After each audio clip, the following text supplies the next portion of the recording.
Auzubillahi Bismillahirrahmanirrahim. Said Farhad Ali with you.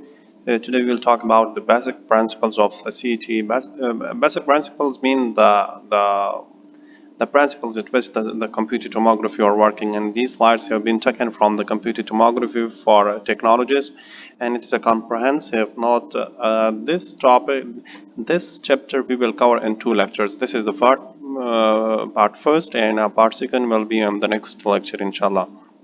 Okay, this lecture is basically for the students who are enrolled in the Bachelor Radiology and about in 5th or 6th semester. Okay, so I'll prefer to deliver the lecture in Urdu language because most of the students is having difficulty in understanding the English.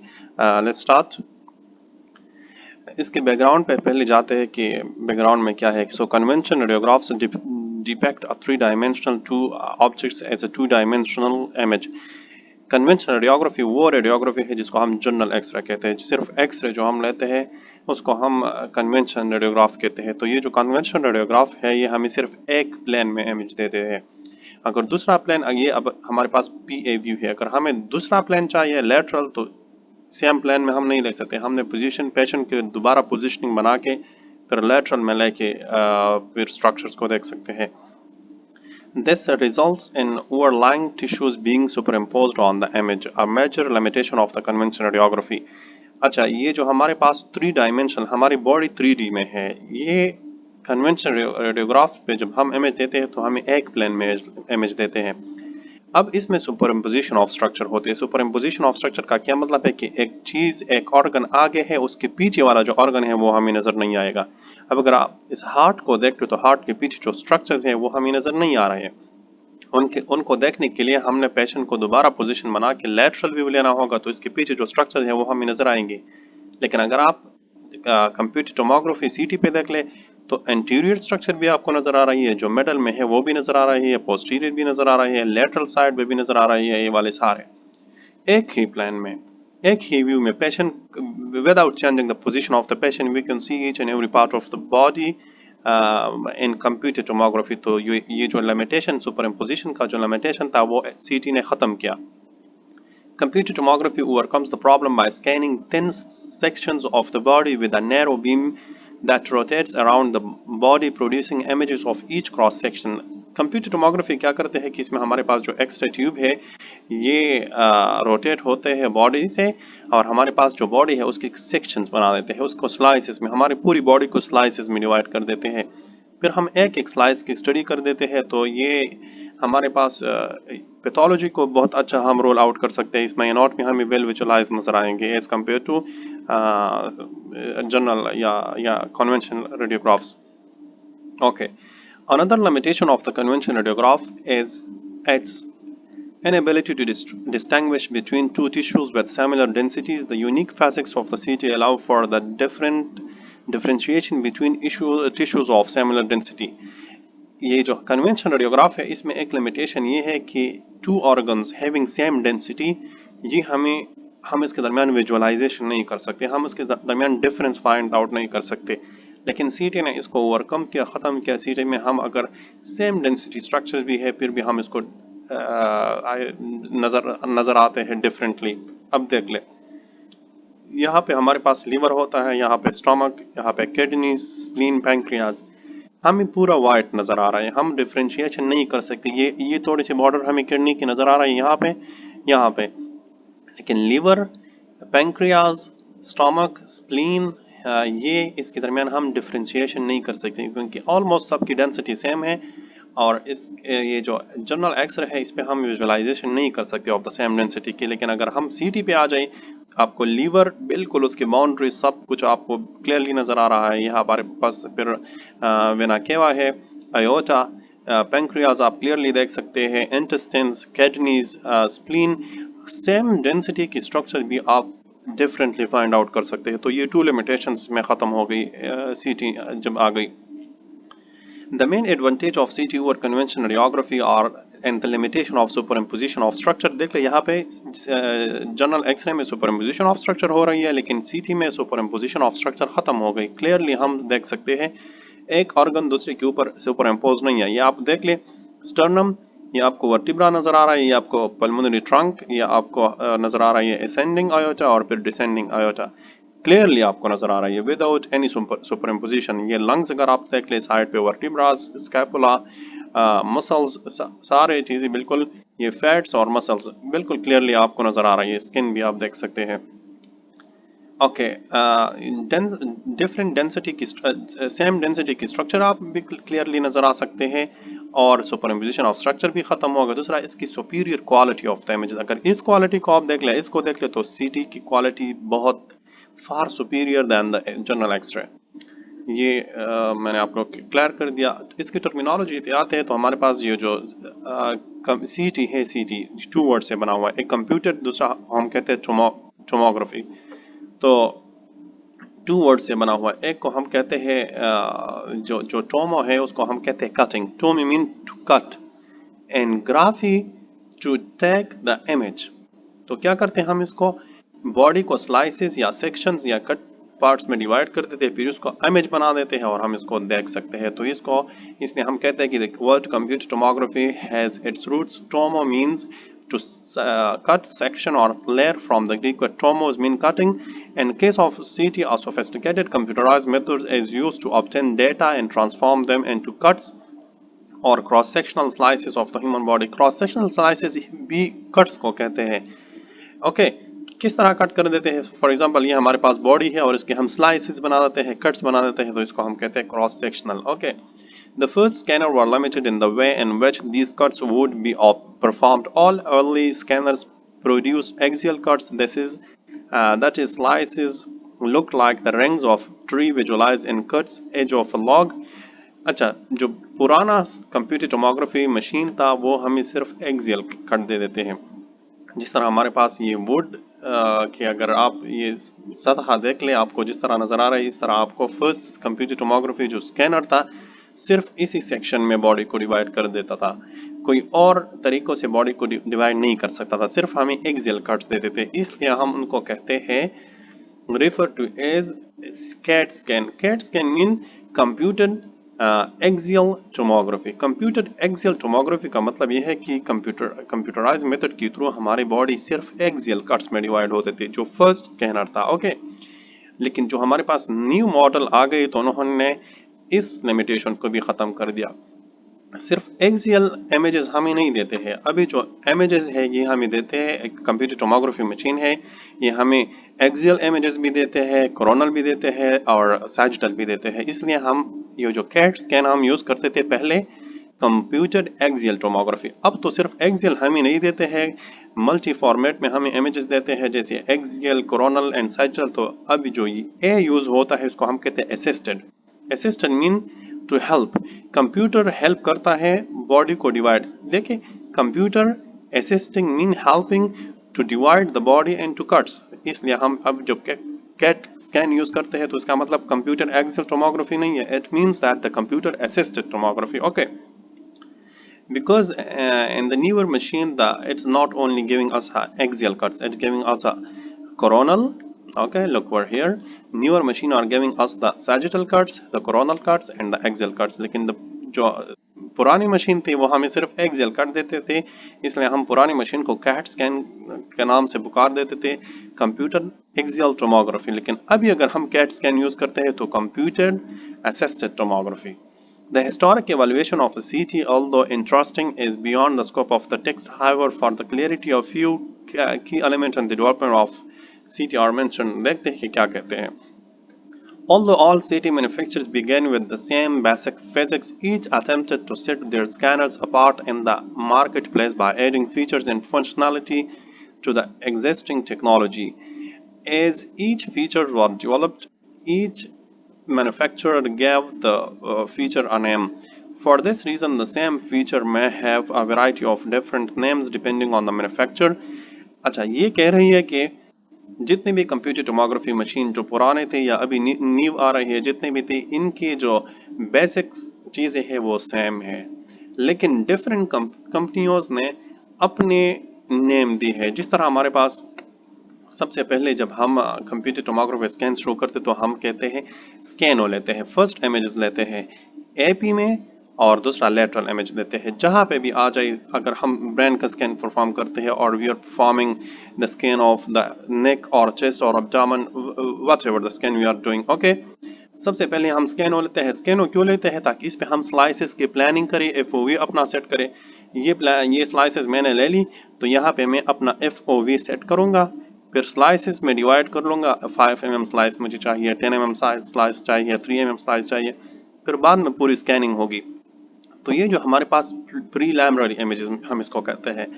अब Toshiba जो सीमेन company है, सीमेन company इस preliminary image को topogram कहते हैं, GE वाले इसको scout कहते हैं, तोशिबा वाले इसको स्कैनोग्राम कहते हैं। चीज़ फिनोमिना सेम है, प्रीलिमिनरी इमेज है, लेकिन डिफरेंट कंपनी इसको डिफरेंट नाम से पुकार देते हैं और बेसिक्स सेम है। Another well-known example is a method of scanning. These generally is referred to as continuous acquisition scanning. Okay. हमने इस पे प्लानिंग कर दी, एफओवी सेट किया, स्कैन्स स्लाइसेस हमने सेट की। अब फिर हम क्या करेंगे, जब हम स्कैन स्टार्ट करेंगे तो स्कैन सुपीरियर से होके इन्फीरियर तक जाएगा या इन्फीरियर से सुपीरियर तक जाएगा, ये भी हम खुद ही सेलेक्ट कर देते हैं, हेड टू फीट और फीट टू फर्स्ट।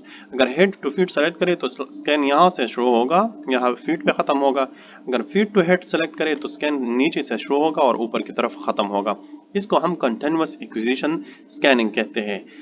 अब स्कैन एक ही है, लेकिन सीमेंस कंपनी इसको स्पाइरल स्कैनिंग कहते हैं, जीई हेल्थ केयर वाले इसको हेलिकल स्कैनिंग कहते हैं, तोशिबा इसको आइसोट्रोपिक स्कैनिंग कहते हैं। फिनोमिना सेम ही है, सब स्कैनिंग है, लेकिन डिफरेंट कंपनीज, जैसे इन्होंने प्रीलिमिनरी इमेज को नेम डिफरेंट दिया, इस तरह ये स्कैनिंग को भी डिफरेंट नेम देते हैं और जो फिनोमिना बेसिक्स है वो सेम है। In many cases, the trend name of the function is more widely recognized than the generic term. This text refers to each function by name that best describes it or by the term that is most widely used. Once understanding with each operation accomplishes, switching term is accommodated easy. Scanner is simple. हम अगर basic को जान ले तो हम switching term को easily find out कर सकते हैं। अगर हमें फिनोमिना का पता चल जाए कि हम स्कैनोग्राम किस तरह लेंगे, पूरा स्कैनिंग किस तरह करेंगे, तो फिर जिस मशीन पे भी हम काम करें सिर्फ नेम चेंज होगा, फिनोमिना चेंज नहीं हो सकते।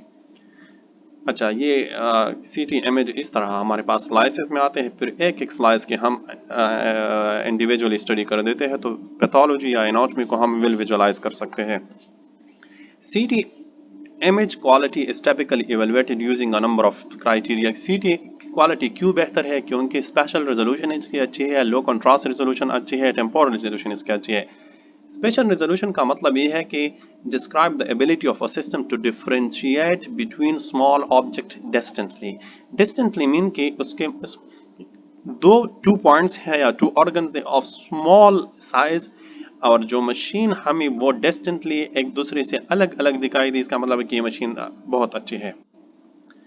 हमें बाज़ चीज़ें, सपोज हमारे आई साइट वीक है और चीज़ें हमें नज़र नहीं आती तो हम आई ग्लासेस लगा देते हैं। आई ग्लासेस जब हम लगाए तो वो जो दूर की चीज़ें हमें सही नज़र नहीं आ रही थी या नज़दीक की जो छोटी छोटी चीज़ें थी सही नज़र नहीं आ रही थी, ग्लासेस लगा के वो हमें अच्छे से नज़र आते। इसका मतलब है कि उसके स्पेशल रेजोल्यूशन इसके अच्छे हैं।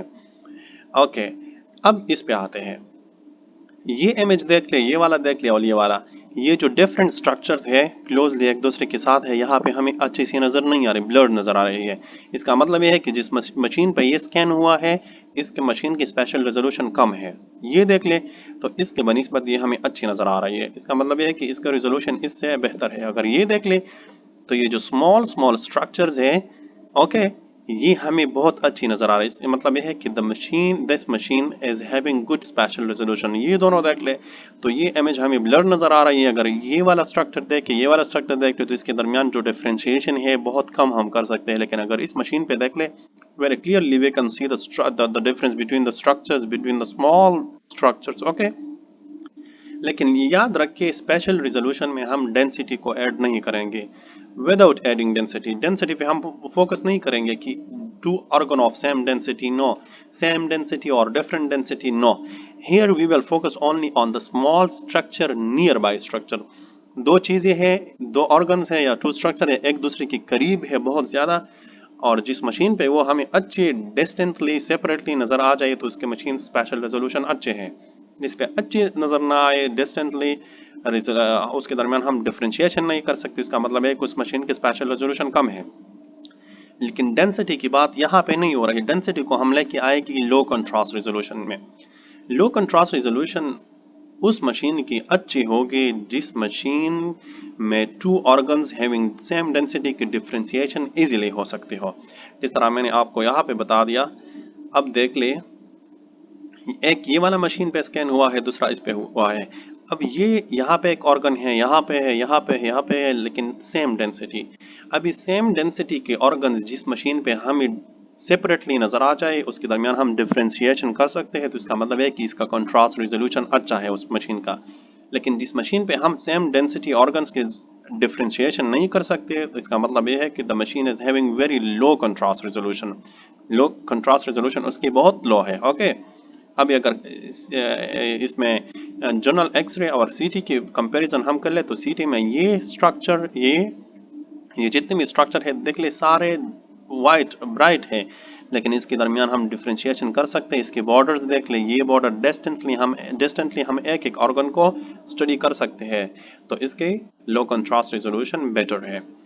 Low contrast resolution refer to the ability of a system to differentiate on the image object with similar density. Low contrast resolution में हम बात करेंगे डेंसिटी के, लेकिन स्पेशल रेजोल्यूशन में सिर्फ हम टू नियर बाई ऑब्जेक्ट्स की बात करेंगे without discussing the density. Temporal resolution हम मशीन की स्पीड को कहते हैं कि कितना जल्दी हमारे पास मशीन बॉडी से डेटा कैच कर सकते हैं। तो जितना मशीन फास्ट डेटा कैच करेगा तो उसका टेम्पोरल रेजोल्यूशन ज़्यादा होगा। जो मशीन डेटा जल्दी कैच नहीं कर सकता और वेरी स्लोली वर्किंग, तो उसका टेम्पोरल रेजोल्यूशन कम होगा। Temporal resolution refers to the speed that the data can be acquired. Okay, this speed is particularly important to reduce or eliminate artifacts that result from object motion such as that commonly seen when imaging the heart. अभी for example हम heart का scan कर रहे हैं, जैसे cardiac angiography हम perform कर रहे हैं टू मशीन्स पे। एक की टेम्पोरल रेजोल्यूशन कम है, दूसरे की टेम्पोरल रेजोल्यूशन ज़्यादा है। You know that the heart is continuously in motion, contraction and relaxation में हार्ट है। अब अगर स्लो मशीन जिसके टेम्पोरल रेजोल्यूशन कम है उस पर हम स्कैन करें तो वो बहुत स्लोली हमें इमेजेस प्रोवाइड करेंगे क्योंकि स्पीड कम है उसकी।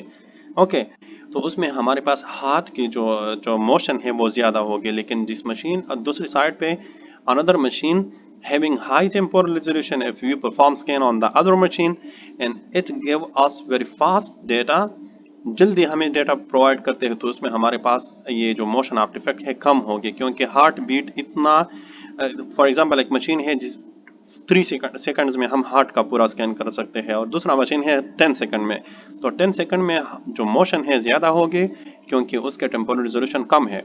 और जो 2 सेकंड वाला स्कैन है उसके टेम्पोरल रिजोल्यूशन ज़्यादा है, तो उसके जो हार्ट इमेजिंग के जो मोशन है वो कम होगी।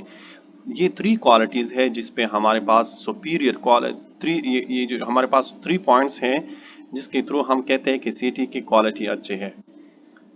ओके, ये देख ले, ये हमारे पास स्मॉल स्ट्रक्चर है लेकिन क्लियरली आप इसके दरमियान और इसके दरमियान डिफ्रेंशिएशन कर सकते हैं। ओके, ये जो स्पॉट्स आई हुई है लीवर पे, इसके दरमियान आप डिफ्रेंशिएशन कर सकते हैं लीवर और इस जगह के दरमियान। Computed tomography definition. Computed tomography use a computer to process information collected from the passage of X-ray beam through the area of anatomy. क्या करते हैं computed tomography? हमारे पास एक X-ray beam इसमें यूज होते हैं, ये बॉडी के इर्द गिर्द राउंडिंग करते हैं, X-rays इमिट करते हैं बॉडी से और फिर हमारे पास डिटेक्टर पे डेटा कलेक्ट होते हैं। The images created or cross-sectional slices में आपको कहा था कि कट सेक्शन में हमारे पास slices देते हैं to visualize CT.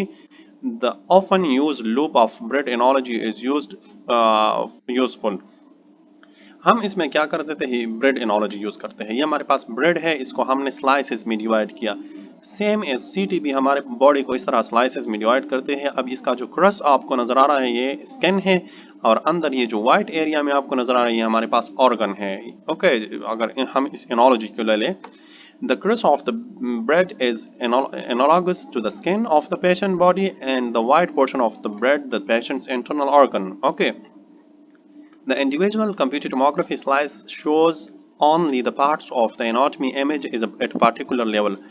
For example, a scan taken at the level of the sternum would show portions of the lung, mediastinum, and ribs, but would not show portions of the kidneys and bladder. Computed tomography requires a firm knowledge of anatomy, and in particular the understanding of the location of each organ relative to their organs. क्या करते हैं computer tomography, अगर हम एक ये slice हमने लिया तो ये स्लाइस हमें सिर्फ उसी जगह का एनाटॉमी बताएगा, उस जगह में हमारे पास एनाटॉमी शो करेगा जिस जगह का हमने स्लाइस लिया हुआ है। अभी ये स्लाइस लिया है हमने चेस्ट का, तो चेस्ट पे हमें स्टर्नम नज़र आ रहा है, रिब्स नज़र आ रही है लेटरल साइड पे, मीडियली आपको ये लंग्स नज़र आ रही है, आपको आर्च ऑफ आयोटा नज़र आ रही है, ये ट्रैकिया, एसोफेगस, आपको ये पोस्टीरियर साइड पे वर्टिब्रा और स्कैपुला। तो ये स्लाइस हमने चेस्ट एरिया पे लिया हुआ है। अब इस स्लाइस में सिर्फ ये ऑर्गन्स नजर आएगी, जो एब्डोमेन के ऑर्गन्स है वो हमें इस स्लाइस पे नजर नहीं आएगी। इसलिए कहा हुआ है कि जिस लेवल पे हम स्कैन करें उस लेवल की हमें सिर्फ स्ट्रक्चर नजर आएगी। सिंपल बात है। Each CT slice represents a specific plane in the patient's body. The thickness of the plane is referred to as the z-axis. The z-axis determines the thickness of the slice. अगर इस पे आ जाए, ये हमने एक slice लिया इस जगह पे, हेड का एक स्लाइस है, इसका जो थिकनेस है कितना तक है ये हमें शो करता है z। z हमें शो करेगा the thickness of the slice. 5 mm thickness है, 10 mm थिकनेस है, 20 mm है, 2 mm है, 1 mm है, 0.5 mm है, ये हमें Z thickness शो करेगा। The operator select the thickness of the slice from the choices available on the specific scanner. Operator जो टेक्नोलॉजिस्ट है और टेक्नीशियन है जो स्कैन परफॉर्म कर रहा है, तो वो Z एक्सिस में स्लाइसेस की सिलेक्शन वो खुद ही कर सकता है, या 5 mm सिलेक्शन हो सकती है, मशीन पे डिपेंड करता है, दूसरा एग्जाम पे डिपेंड करता है कि कौन सा एग्जाम हम परफॉर्म कर रहे हैं, brain, temporal bone, chest, like this. Okay, तो depending on the machine and depending on the scan, technologist और technician can select the slices. Hence, okay, selecting a slice thickness limits the X-ray beam so that it passes only through the volume. Hence, scattered radiation and superimposition of the other structures are greatly diminished. Limiting the X-ray beam in this manner is accomplished by mechanical hardware that resembles small shutters called collimators, which adjust the opening based on the operator selection. अच्छा, slices की selection हमने की, suppose मैं brain के इसका scan perform कर रहा हूँ, तो यहाँ से मैंने स्लाइस शुरू की और बेस ऑफ द स्कल पे ख़त्म, वर्टेक्स ऑफ द स्कल से लेकर बेस ऑफ द स्कल पे, यहाँ पे मैंने अपना फील्ड ऑफ व्यू लिया और यहाँ पे स्लाइसिस मैंने डिवाइड की। Slice selection FOV selection technologist और टेक्नीशियन ही परफॉर्म कर देता है। अब हम FOV, ये हमारे पास ब्रेन है, तो ब्रेन में हम सिर्फ यहाँ से लेकर सिर्फ इस जगह पे हम अपने स्लाइसेस डालेंगे, ये जगह हम कवर नहीं करेंगे, क्योंकि अगर इस जगह को हम कवर करेंगे तो ये यूजफुल एक्सरेज नहीं है। पेशेंट के डोज में हम सिर्फ इजाफा करेंगे, हमें ये एरिया चाहिए तो हम सिर्फ एरिया को कॉलिमेटेड करेंगे। यहाँ पे कॉलिमेशन क्या है देख ले। अब हम चेस्ट स्कैन परफॉर्म कर रहे हैं, तो ये हमारे पास जो शटर्स हैं इसको हमने क्लोज किया हुआ है, इसकी तरफ लेके आए हैं, तो एक्सरेज जब निकल रही है तो साइड पे नहीं जा रही क्योंकि ये जगह बंद है, सिर्फ इस जगह से निकल के हमारे पास पेशेंट की बॉडी के साथ इंटरेक्शन होगी और नीचे डिटेक्टर पे डिटेक्ट होगी। इसको हम कहते हैं कॉलिमेटर्स। कॉलिमेटर हमारे पास शटर्स मेड अप ऑफ, इसमें हमारे पास लेड यूज होते हैं, तो ये हमारे पास एक्सरे बीम को कॉलिमेट करते हैं, which adjust the opening based on the operator selection।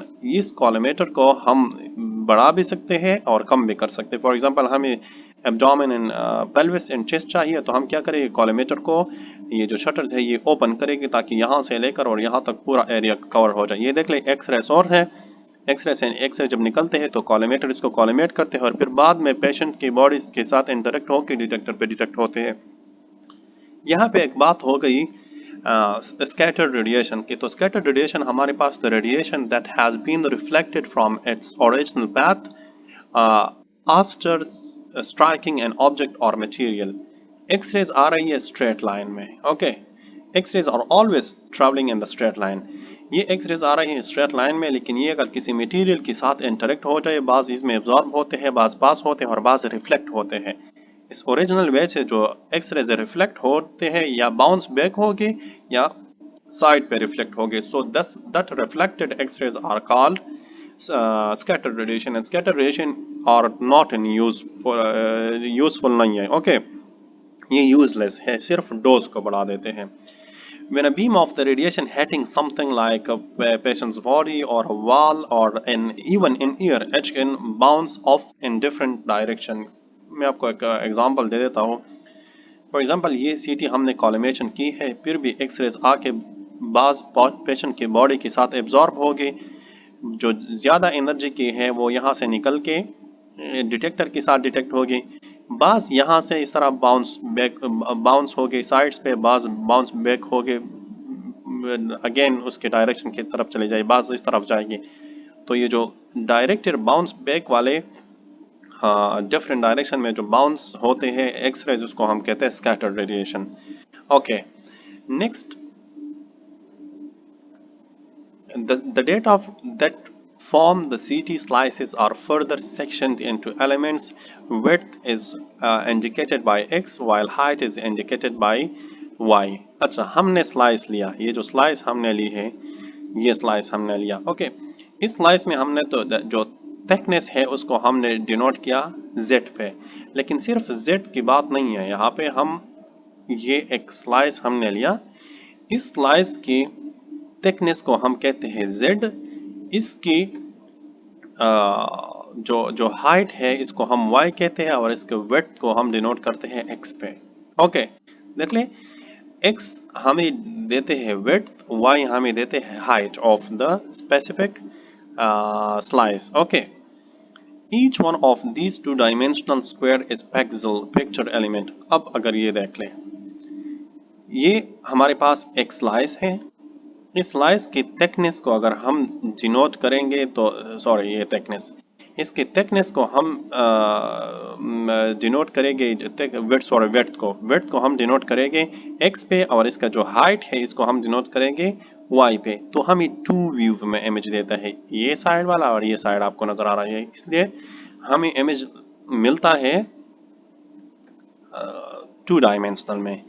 इसको हम कहते हैं पिक्चर एलिमेंट। ये हमारे पास एक पिक्चर है और इससे हमने एक एलिमेंट लिया, एक एलिमेंट, इसको हम कहते हैं पिक्सल, ओके।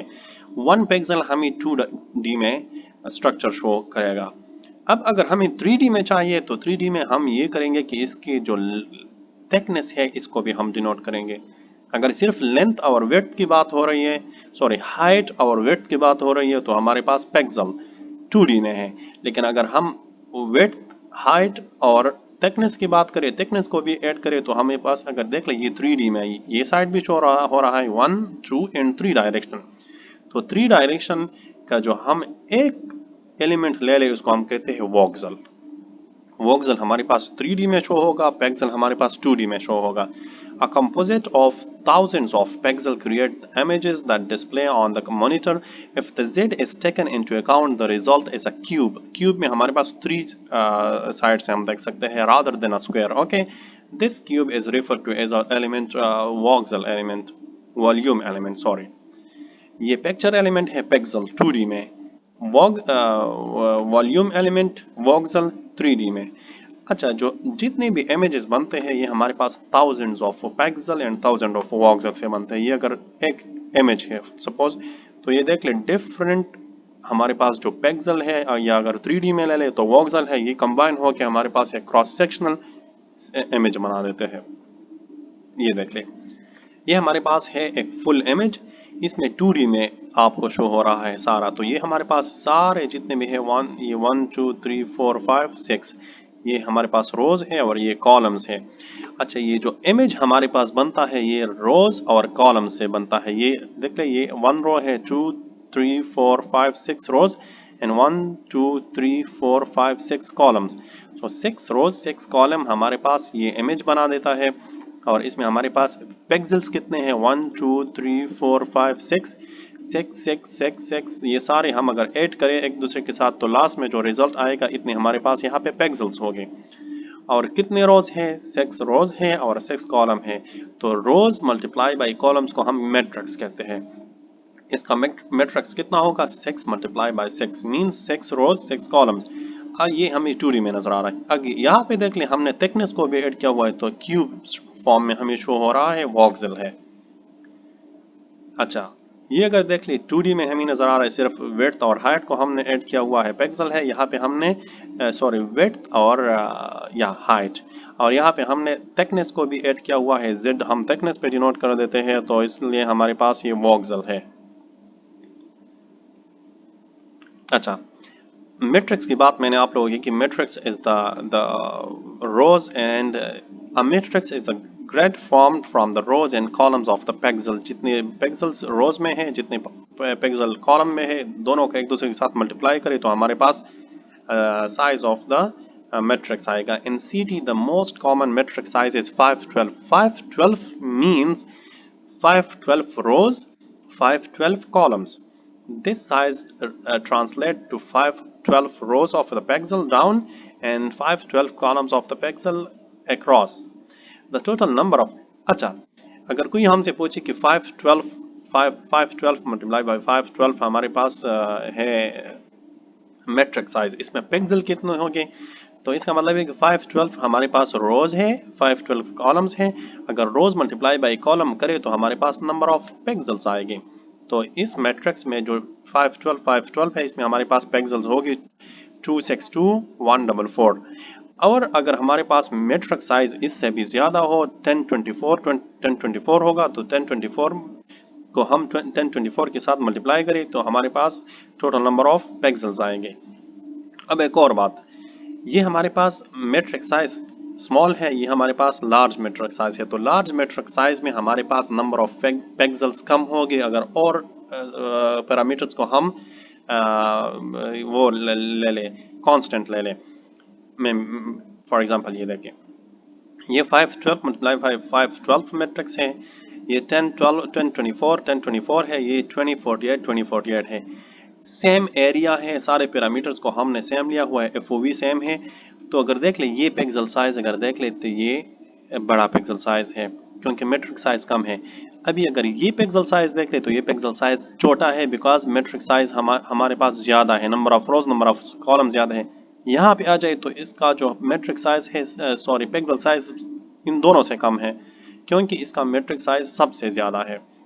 इसलिए यहाँ पे हमारे पास दो साइज ऑफ द पिक्सल 0.625 है, यहाँ पे हमारे पास पिक्सल साइज 0.313 है, ये दोनों साइड से बता रहे हैं। और यह हमारे से है जो 1.156, तो ये आप लोग जहन में याद रखें। Well confirm small individual each pixel contain information that the system obtained from the scanning। अच्छा, ये हमारे पास पूरा एक 1 image 2 image 3 image of the body है। अभी each एक पिक्सल में हमारे पास बॉडी की इंफॉर्मेशन है। जितने भी पिक्सल हैं, ये जो CT क्रॉस सेक्शनल स्लाइसेस हम आते हैं, ये एक मैट्रिक्स फॉर्म में इमेज बनता है और मैट्रिक्स की ईच पिक्सल में हमारे पास इंफॉर्मेशन ऑफ द बॉडी होती है। Very important point. अच्छा, बीम एटेन्यूएशन किस चीज को कहते हैं? The structures in a CT image are represented by varying shades of gray. The creation of these shades of gray is based on the basic radiation principles। हमें अगर CT एक image हम देख ले तो ये हमारे पास वेरियस शेड्स ऑफ ग्रे में नजर आता है। वेरियस शेड्स ऑफ ग्रे में ये है कि ब्लैक है, ये वाइट है, ये ग्रे नजर आ रहा है। वेरियस शेड्स ऑफ ग्रे, कुछ हमें ब्लैक नजर आएंगे, कुछ वाइट नजर आएंगे, कुछ हमारे पास ग्रे कलर में नजर आएंगे। क्यों इस तरह नजर आते हैं? Because an X-ray beam consists of bundles of energy known as photons। जो हमारे पास X-ray beam है ये many number of photons से बने हैं। Photon is the packet of energy। This photon may pass through or be redirected, this is scattered। मैंने आपको बताया कि बाउंस बैक हो जाए तो ये हमारे पास स्कैटर में आता है या बॉडी में absorb हो गए। A third option is that the photon may be absorbed by a given structure in varying amounts depending on the strength, average photon energy of the X-ray beam and the characteristic of the structure in its path. The degree to which the beam is reduced is a phenomena referred to as attenuation। अच्छा, आते हैं ये हमारे पास body है, मैं आपको बता देता हूँ, ये वाला। फॉर एग्जांपल एक्स रेज यहाँ से होके आते हैं इनसाइड, ये हमें बाज ब्लैक नज़र आ रही है, बाज ग्रे नज़र आ रही है, बाज हमें वाइट नज़र आ रही है।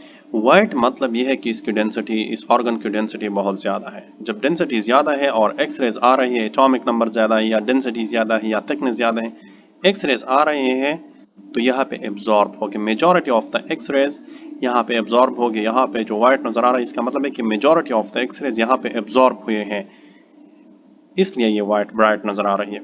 ये जो ब्लैक में नज़र आ रहा है इसका मतलब है कि majority of the X rays यहाँ से पास हुए हैं। जब पास हुए हैं तो ये हमें ब्लैक नज़र आएगा। अब ये वाले जो ग्रे नज़र आ रहा है इसका मतलब है कि बाज एक्स रेज यहाँ से पास हुए हैं और बाज एब्जॉर्ब हुए हैं, इसलिए हमें ग्रे नज़र आ रही है। ओके, जिन ऑर्गन की डेंसिटी ज़्यादा है या थिकनेस ज़्यादा है या इसके एटॉमिक नंबर ज़्यादा है तो वो majority of the X rays को एब्जॉर्ब करेगा और very little amount of the X rays यहाँ से निकलेंगे। ओके, जिन ऑर्गन्स के एटॉमिक नंबर हमारे पास कम है या थिकनेस कम है या इसके हमारे पास जो डेंसिटी कम है तो इससे majority of the X rays निकलेंगे, very little amount of X rays ये एब्जॉर्ब करेगी तो ये हमें ब्लैक नज़र आएगी। और जिन ऑर्गन की डेंसिटी या एटॉमिक नंबर या थिकनेस इंटरमीडिएट है तो इसमें बाज एब्जॉर्ब होगी, बाज यहाँ पे निकलेंगे, तो इसलिए न वाइट नज़र आएगी न ब्लैक नज़र आएगी, इंटरमीडिएट ग्रेश नज़र आएगी। ओके, ये जहन में रखिए। और स्कैटर की बात होगी। Attenuation is the process by which the strength or the intensity of the X-ray beam decreases as it passes through the matter. X-rays आ रही हैं, ओके, सपोज यहाँ पे thousands X-rays, number of X-rays आ रही है, लेकिन यहाँ पे जब निकल रहे हैं 100 निकल रहे हैं। इसका मतलब ये है कि और दूसरी बात, यहाँ पे जो एक्सरेज आ रही है वेरी हाई एनर्जी की आ रही है, लेकिन यहाँ से जब निकल रहे हैं वेरी लो एनर्जी की निकल रहे हैं। इसका मतलब है कि इसके दरमियान वाले जो पाथ है इसमें कुछ ऐसा प्रोसेस हुआ है जिसने इसकी स्ट्रेंथ को कम किया हुआ है, तो इस प्रोसेस को हम कहते हैं एटेन्यूएशन। अब कौन सा प्रोसेस हो गया जिसने एक्सरे की स्ट्रेंथ को कम किया? या तो यहाँ पे वेरी हाई पावर के एक्सरे आ रही है और यहाँ पे इस रेप की सारे इसके इंटरेक्शन हो गई, यहाँ से जो थोड़ी सी निकल गई उसकी वीक एक्सरे की निकल गई। इसका मतलब ये कि एब्जॉर्प्शन हो गई। जो एब्जॉर्प्शन जो हो गई तो एक्सरे की जो पावर है वो स्ट्रेंथ वो कम हो गया। तो एटेन्यूएशन में एक हमारे पास एब्जॉर्प्शन आ गई, दूसरे यहाँ पे एक्सरेज आ रही है और यहाँ से बाउंस बैक होगी किसी और की तरफ चली गई, यहाँ चले गई या यहाँ। इसका मतलब है स्कैटर, बाउंस बैक और bounce at side. Scattering, radiation और एब्जॉर्प्शन की वजह से हमारे पास एक्सरे की स्ट्रेंथ कम होते हैं, इंटेंसिटी कम होता है, इसलिए हम X-ray attenuation is the combination of the absorption of the X-ray and the scattering of the X-ray. Okay, so the इन टू प्रोसेस की वजह से हमारे पास the original beam become weaker. This weakness is called attenuation. I think you get enough idea about the attenuation of the X-rays. आते हैं अपने next beam attenuation की समझ तो आ गई, इजी है। एक हमारे पास इसमें आते हैं एब्जॉर्प्शन, दूसरा scattering. In conventional film screen radiography, the X-rays beam passes through the patient's body and exposed to the photographic film. Similarly, in CT, the X-ray beam passes through the patient's body and is recorded by the detector. The computer then processes this information to create image. In both cases, the quantities of the X-ray photon that passes through the body determines the shades of gray. जो हमारे पास conventional radiography है उसमें हमारे पास जब X-rays आते हैं patient के साथ इंटरेक्शन होते हैं और फिर पेशेंट से निकल के डिटेक्टर पे डिटेक्ट होते हैं। ओके, और वो डिटेक्टेड इंफॉर्मेशन हमें कंप्यूटर पे विजुलाइज होते हैं। सीटी में भी सेम ही है, एक्सरे ट्यूब है, पेशेंट है, एक्सरे ट्यूब से एक्सरे निकलते हैं, पेशेंट के साथ स्ट्राइक होते हैं और डिटेक्टर पे डिटेक्ट होते हैं। और जो डिटेक्टर पे जो इंफॉर्मेशन आते हैं various shades of grey, various shades of grey मैंने डिटेल में से आपको बताया, बाज वाइट, बाज ब्लैक, बाज intermediate. Okay, by conversion, X-ray photon that passes through the objects unimpeded are represented by a black. जो एक्सरे फोटोन आ रही हैं without any interaction with the interaction of the organs हो रही है, लेकिन जब इमेज पे हमें ब्लैक नज़र आता है, इसका मतलब ये है कि जिस ऑर्गन से ये पास हुई है उसकी डेंसिटी या एटॉमिक नंबर या थिकनेस कम है, इसलिए ब्लैक नज़र आएंगे। और दीज एरिया इस पे एटेन्यूएशन कम होगी, जिस जो हमें ब्लैक नजर आएंगे, इसलिए क्योंकि यहाँ से पास हो रहे हैं directly. X ray in beam that is completely absorbed by an or object or organ cannot be detected। अभी जो बोन्स है या कैल्शियम है, इस पे जब एक्सरेज आते हैं तो एब्जॉर्ब करते हैं एक्सरेज को, तो वो हमें वाइट नजर आएंगे। वाइट इसलिए नजर आएंगे क्योंकि इसकी एब्जॉर्प्शन हो गई। An object that has the ability to absorb much of the X-ray beam is often referred to as having high attenuation। High attenuation उसमें होगी जिसमें हमारे पास जिसकी डेंसिटी ज़्यादा है, जिसमें majority of the X rays absorb हो रही है, एमिशन कम हो रही है। Areas of intermediate attenuation are represented by various shades of gray। Intermediate वो है कि जिनकी डेंसिटी कम है, न ज़्यादा कम है न ज़्यादा है, या थिकनेस या एटॉमिक नंबर, तो हमें कुछ ग्रे नजर आएंगे, कुछ लिटिल ब्लैक की तरफ, इस तरह। ओके, आते हैं नेक्स्ट हमारे पास है the number of the photon that interacts depends on the thickness. Density atomic number पे डिपेंड करते हैं। डेंसिटी हमारे पास ये है कि कितनी अमाउंट ऑफ एटम्स एक ही जगह पे अबंडेंट हुए हैं। तो अगर अमाउंट ऑफ, इस पे देख लें, ये हमारे पास इसकी डेंसिटी ज़्यादा है और यहाँ पे डेंसिटी कम है। जब फोटोन आ रही है तो यहाँ पे मोस्ट ऑफ द एटम के साथ इसकी इंटरेक्शन होगी, यहाँ पे very little amount of atoms के साथ इसके इंटरेक्शन होगी। हम कंटिन्यू करेंगे नेक्स्ट पे इंशाल्लाह।